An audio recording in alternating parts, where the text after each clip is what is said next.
welcome back to Ashton Gate. It feels so good saying that with fans here. Another opportunity, and he's onside, and it's 2 for Bristol City, and this time, and it's in! An early goal for Bristol City, and Andy Vyman is back! And it goes clear ahead of Bristol City, and they are level! It's a first goal for Andy King for his boyhood club.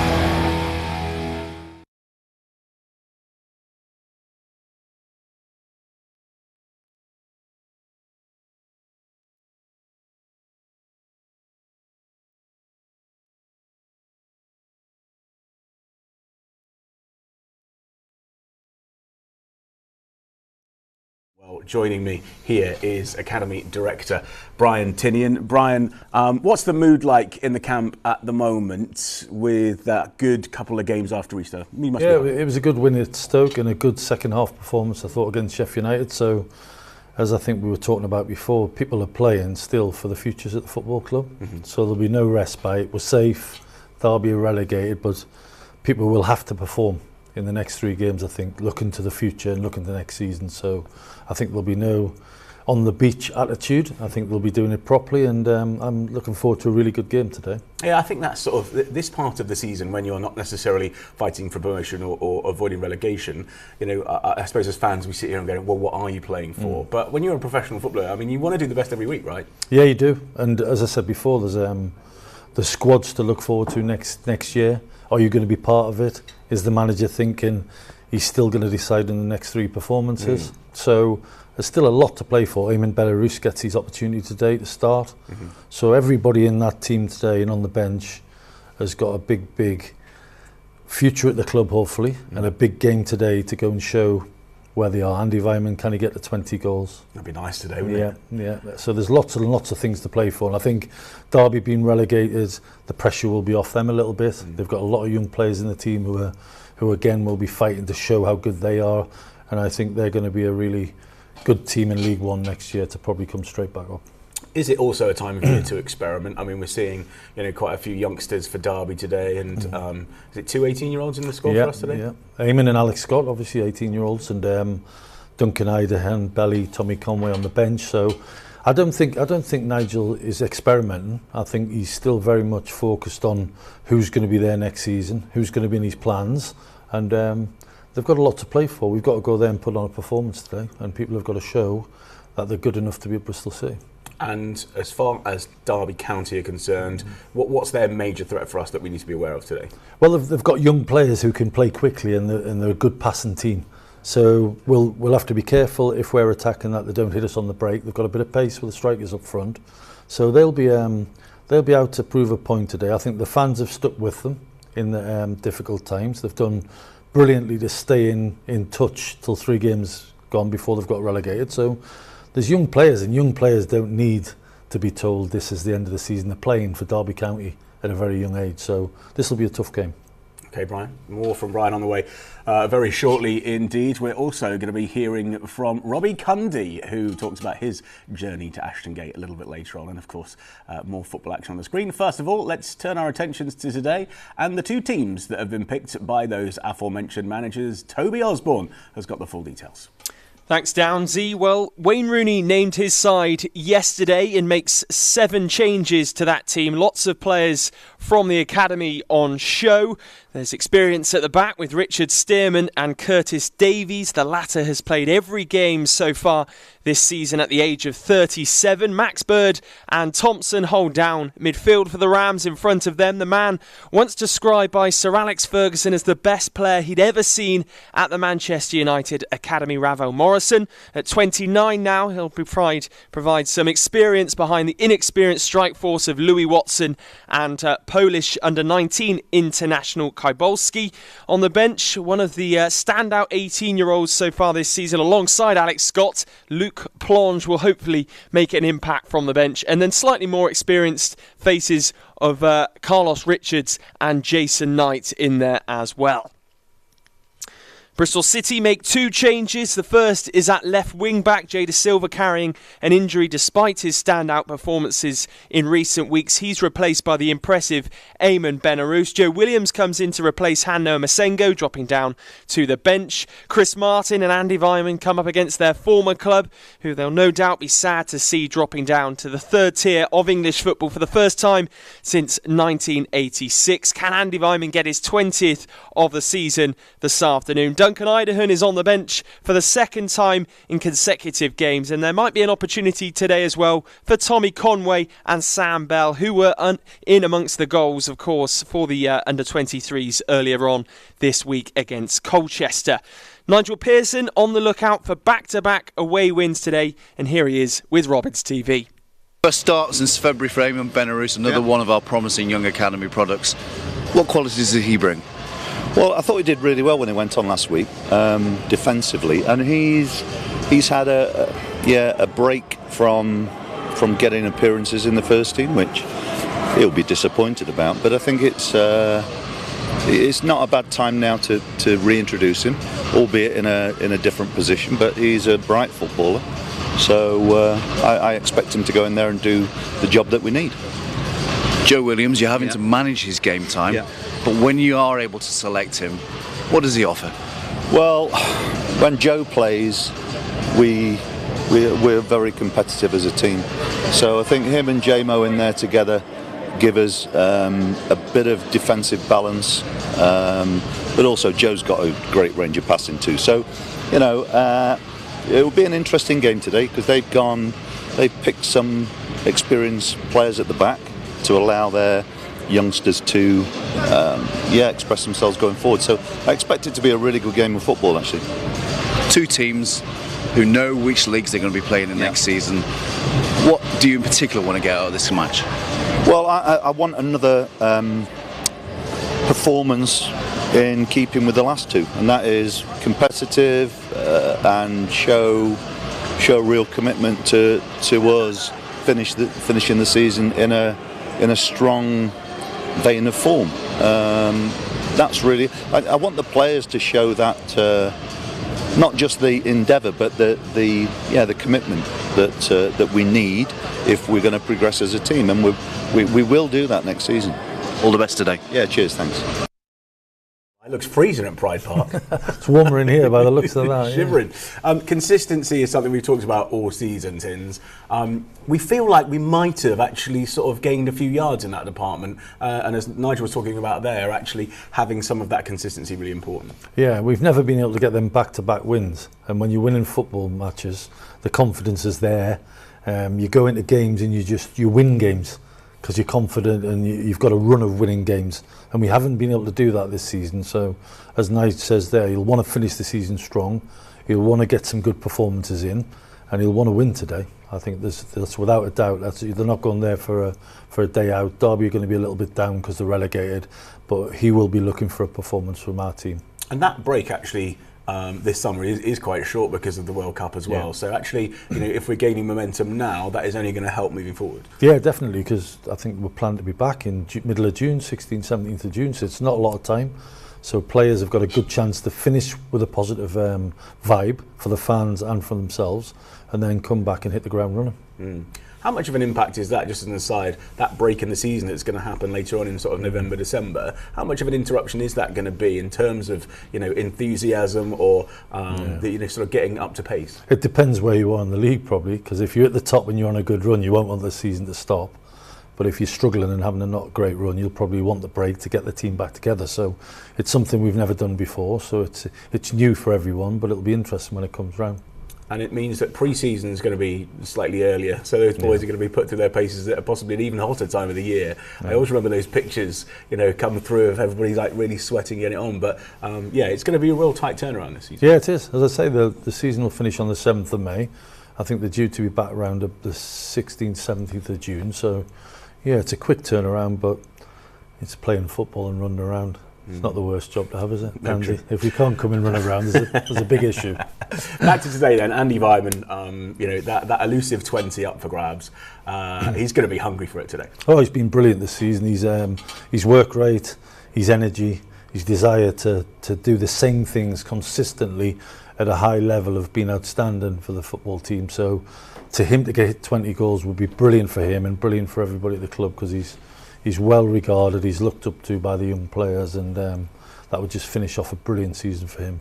Yeah, and I think the sort of that momentum, like you say, the back-to-back wins, if we could just prove that it was possible and tick that box and move on, everybody would have, you know, something to sort of go home with today, if you like. Well, you don't want to go into next season still not having it done it, because if you win the first one and lose the second one, you still haven't done it next season. So yeah, get that monkey off our back and move on and get ready to finish the season really positively and get everybody looking forward to next season. Okay.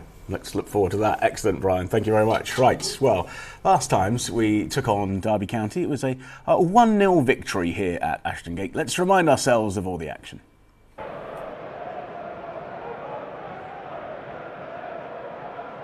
Flick on up towards Semenyo. And now Vyman picking up the pieces. And there is Alex Scott demonstrating his quality and sweeping Bristol City into the lead. But Derby failed to clear, and picking up the pieces is 18-year-old Alex Scott. Ashton Gate up onto his feet as Scott sends the ball beyond Ryan Alsop to give Bristol City the lead. Brilliant strike. Really poor defending. Semenyo so often a handful. Vyman so often a source of creativity, but it's Scott with the strike.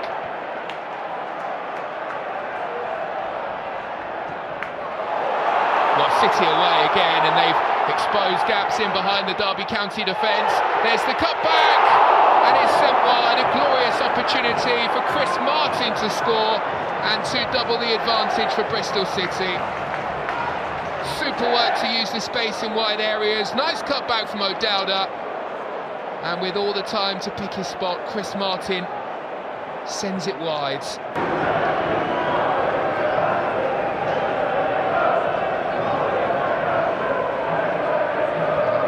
Tries the ball, looking to send into the Derby penalty area.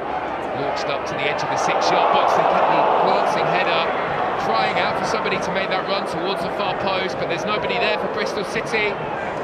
And the flick on from Martin sails wide.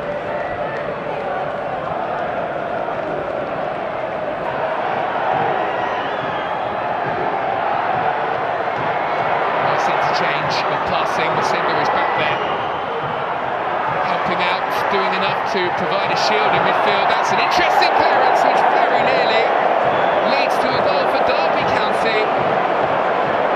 Volley is sent wide, and Bristol City hold on. Driven into the ground by Ravel Morrison, who just couldn't keep that one on target. First goal, Alex Scott's first goal.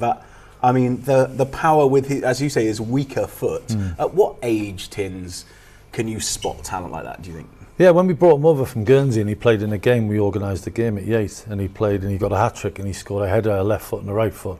So that wasn't a bad start. Then he came in, we took him as a scholar, and I think after 2-3 months all the staff were saying this is the best scholar we've ever had. Wow. And that was like bearing in mind Lloyd Kelly and a lot of others. So yeah, he's good, very good, and he's developing brilliantly. He's played 30-odd championship games. He was 17 when the season started, Alex, this season, so he's a baby, but he's grown up quick. And is it, pleasurable for you knowing that is in process? Because that, the sort of the career that's ahead of him must be very pleasing for you to see that develop. Oh yeah, for sure. That's what we thrive on as staff in the academy. We want our young players to flourish. We want them to go and show everyone how good they are and have a career in the Football League. So yeah, it's really enjoyable. We've got some fantastic young players coming through. We've got the ones round the first team at the minute who are just on the edge, and we've got to keep them playing. As I was saying before, we're going to Belly and Tommy and Duncan are going to stay up in Derby tonight, and we're going to pick them up tomorrow to go to Barnsley and play on Monday in the 23s, because they need to keep playing to keep developing. So we're excited about them. Excellent stuff. It's all about time on the pitch at the minute, isn't it? Just getting them for sure. Excellent. All right, thanks, Brian. It's a very exciting second half of the show that we've got still to come. We talked to City defender Robbie Cundy about all things journey-wise to Ashton Gate, and of course we'll see some more football to get us in the mood, some previous victories at Pride Park. Plus, of course, for you overseas viewers, all the action this afternoon from 3 as Bristol City take on Derby County. It's more than a game. It's my match day ritual. It's our walk to the gate. It's meeting my mates. It's nothing without our fans. It's the ups and the downs. It's our young lads coming through. It's my dream come true. It's our club! It's a way of life.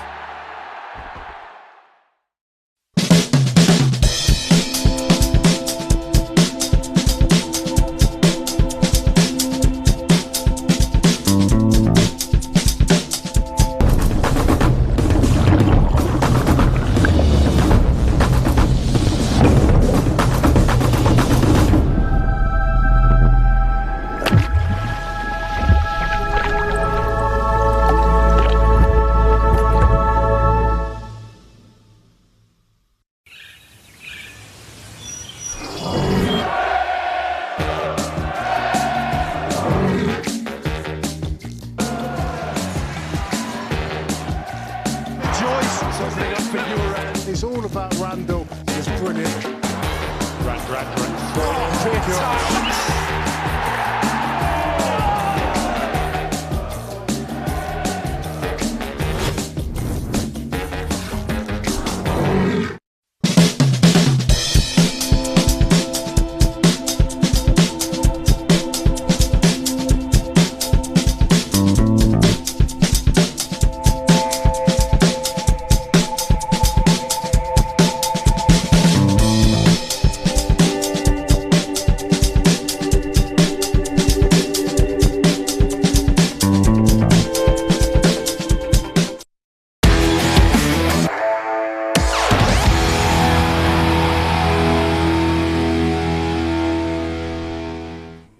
Welcome back to Robins TV. It is the Sky Bet Championship and Derby County taking on Bristol City at 3 o'clock. Welcome back to Ashton Gate. More from Brian Tinian on the way very shortly indeed. But first of all, after joining from Bath City in 2019 with loan spells at Cambridge and at Gillingham as well, Robbie Cundy made his debut for Bristol City in January this year. Robins TV caught up for a chat with him earlier on in the week.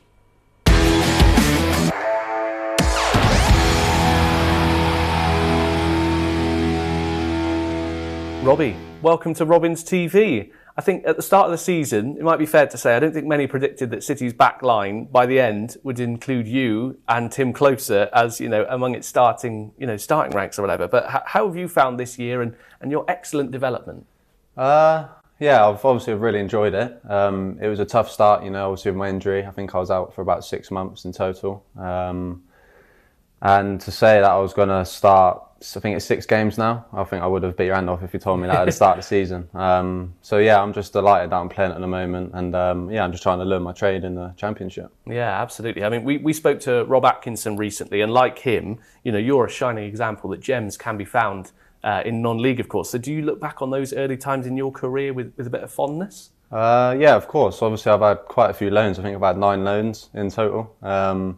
So I've come up through the leagues, been at different, obviously various clubs and that, and yeah, it's been obviously tougher each step up I've taken. But I think I've learned in each league, and it's got me where I am today. Playing in the Championship. So yeah, I'm just grateful for where I am at the moment and where I've come from. Yeah, I'm going to say it's at Bath City where it really starts to kick off for you. You win pretty much every award there is to win when you were there at the end of season awards, and then Bristol City come knocking, of course. So who was it that first made contact with you about stepping up and pulling on the red shirt? Brian Tinian probably. Obviously at the time when I was at Bath, we had a few lads on loan from Bristol, James Morton and Freddie Hines at the time.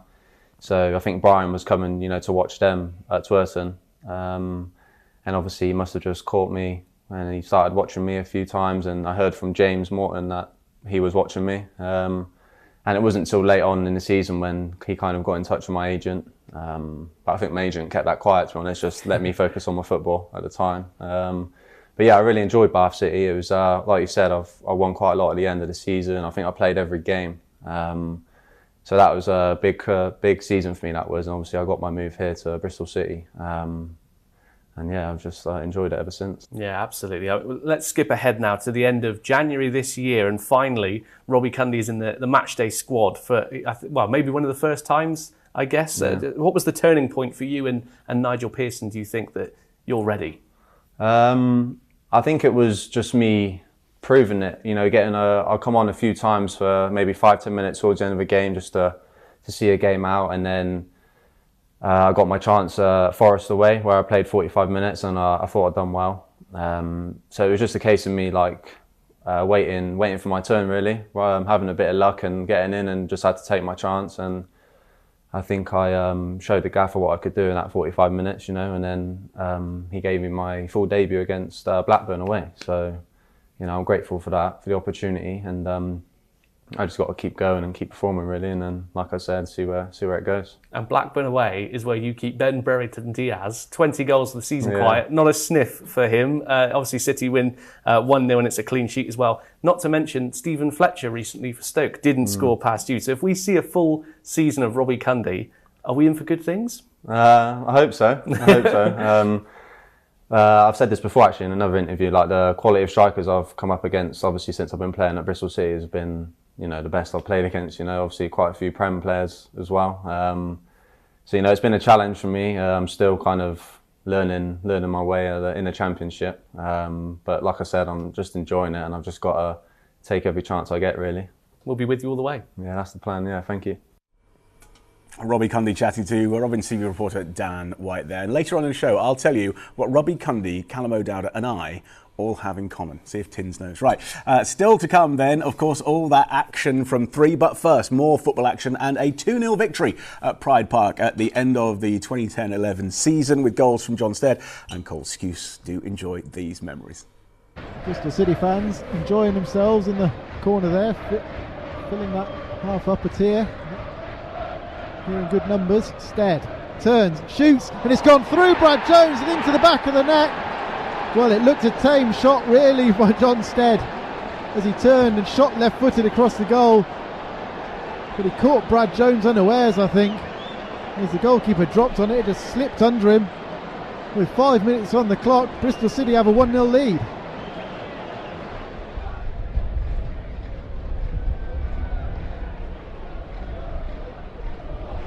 It's a good break now by Pearson. Tries a raking ball to Theo Robinson, has made it to Robinson, sets himself, drives it low. Gherkin manages to save the initial effort, then claw it away at the second attempt. Wonderful save by Dean Gherkin. He's waited so long for his opportunity this season. It's come with 2 games left.